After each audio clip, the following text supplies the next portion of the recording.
Yo tengo ahí una cosa que notar y es, a mí me parece que nosotros tenemos que, de manera acordada y colectiva, negarnos a declarar un fracaso de la democracia en las elecciones de los consejos municipales de la juventud por una razón, bueno, por varias, pero una macro y es el incumplimiento del Estado a esas mismas elecciones. Creo que existe una serie de versiones oficiales que a nosotros nos vulneran y están todo el tiempo permeándonos y con lo que pasó con las elecciones de los consejos municipales de la juventud, en gran parte obedecen a eso, que es como, quiero unas elecciones, pues hacemos estas elecciones, sin publicitarlas mucho, sin moverlas, en un país que tiene una brecha digital en donde más o menos la mitad de las personas están desconectadas, no tienen internet, no les llega señal, donde existe poca comunicación y en donde existe una tradición de abstencionismo muy grande. No se hace suficiente comunicación ni suficiente pedagogía y encima, en medio de las jornadas, Alexander Vega cambia las reglas del juego intempestivamente, es decir, no existe confianza en el proceso, existe una juventud que no recibe respuestas del gobierno tras las movilizaciones y en cambio les ponen una elección. ¿Qué clase de respuesta es esa? No es como, y encima tienen que cargar con el estigma de que es que los jóvenes no votan y entonces creo que ahí lo que se está haciendo es configurar otra vez el peso de una narrativa oficial encima de los hombros de personas que están en un contexto que no privilegia los procesos democráticos, sobre los cuales además nosotros los cuarentones y los cincuentones y los sesentones y de ahí para arriba tenemos que aprender también, porque es que la gente en Colombia todavía no contempla que todo hace parte de un mismo tejido. Entonces ponemos a los jóvenes a colgar de un hilo porque no tenemos un tejido democrático verdadero.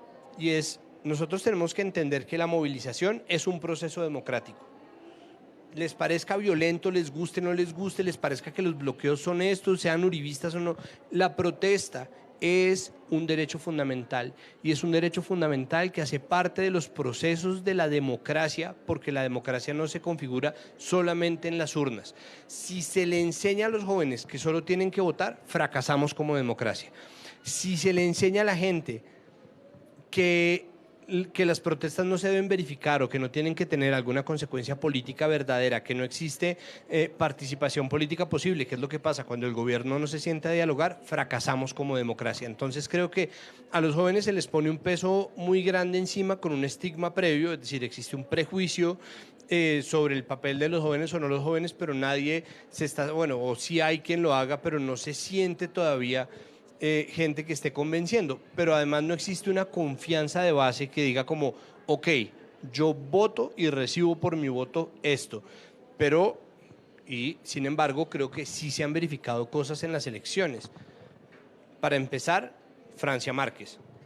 Francia Márquez, pese a la cantidad de veces que han tratado de colgarle votos de uribistas que estaban tratando de sabotear el proceso del pacto histórico, muy pocos obviamente porque la cantidad de votos que sacó con respecto a los que sacó Petro pues es abismal.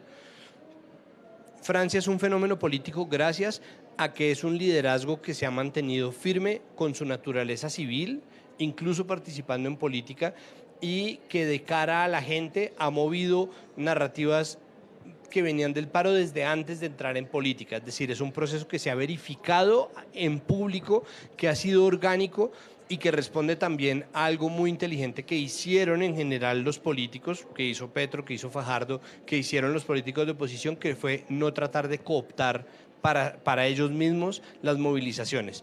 Eso se vio en los trinos de Gustavo Petro, eso se vio en los trinos de Sergio Fajardo, eso se vio en general en la reacción de quienes están declarados como oposición. No voy a discutir sesgos ni mapas ideológicos, simplemente quienes se declararon en oposición al gobierno no trataron de coger esas elecciones. Francia tampoco, Francia no se las echó encima, no se las arrogó, no las declaró como un triunfo y sin embargo la gente salió a votar ahí. ¿Cuál es otro triunfo de las manifestaciones? La veeduría electoral tan fuerte que se hizo desde las organizaciones del Pacto Histórico. ¿Por qué?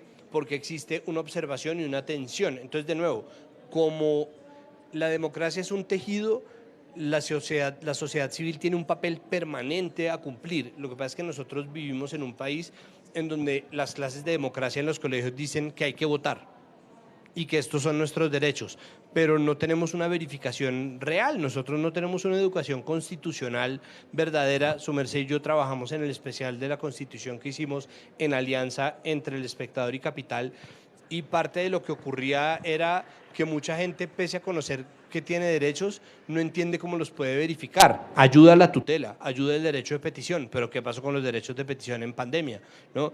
Ayuda el código de policía, que se supone que es garante de la democracia, pero en nombre de ese código se cometen desmanes. Y encima tenemos ahora la Ley de Seguridad Nacional. Entonces yo lo que siento es que nosotros podemos aprender un montón de cosas, pero ese abismo se amplía y se amplía y se amplía, y cada vez es menos lo que llega, porque si uno tiene una zanja que lo divide de quienes están ejerciendo el poder y desde allá nos votan una urna, ¿no? O nos votan 1000, pues nos llegan 2, ¿no? Pa, pa, pa, pa, pa.